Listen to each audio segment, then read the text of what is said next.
สบายดีมื้อนี้ข้อยอยากสิเสนอสำนวนว่า hit on them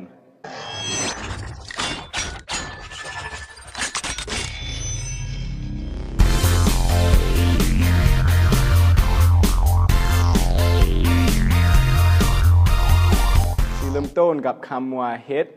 และค่อยมีคำแนะนำในการออกเสียง hit เจ้าดังเน้นถึงพยัญชนะสุดท้ายแม่นโด t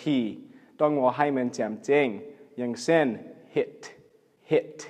hit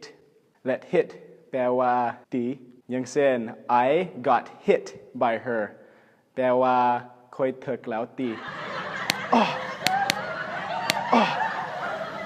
คำต่อไปแม่นคำว่า on และ on มี2ความหมายทามิแปลว่าเปิดอย่างเช่น turn on the lights กรุณาเปิดไฟให้แน่ความหมายที่2แปลว่าถึงอย่างเช่น put the clock on the wall แขวนโมงอยู่เทิงฝาคำสุดท้ายแม่นคำว่า them แล้วแต่สถานการณ์ที่เหมาะสมเจ้าสามารถใช้คำว่า him หรือ her แทน them ถ้าหากสิแปลสำนวนนี้ตามโตแปลว่าตีเขา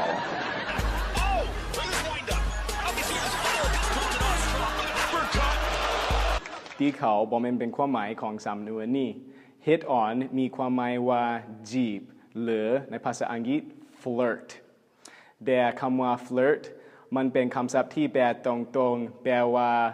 จีบโดยอย่างเช่น I will go flirt with her แปลว่าค่อยสิไปจีบแล้วหรือเจ้าสามารถใส่สำนวนนี้ได้ I will go hit on her มีความหมายเดียวกันค่อยสิไปจีบแล้วและตอนนี้เจ้าน่าจะสงสัยว่าคนฝรั่งแบบค่อยสิไป hit on คนอื่นๆได้จังได๋ค่อยสิไปยกตัวอย่างให้เจ้าเบิ่งเนาะเจ้าสบายดีบ่ดีหลายเจ้าชื่อหยังยุ้ยวะก็ค่อยมีเรื่องเล่าให้เจ้าฟัง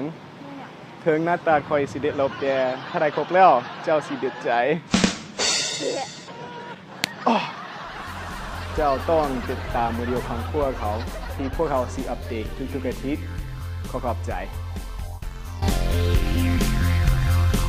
คำต่อไปก็คือ always ซึ่งแปลว่าเสมอหรือตลอดอย่างเช่น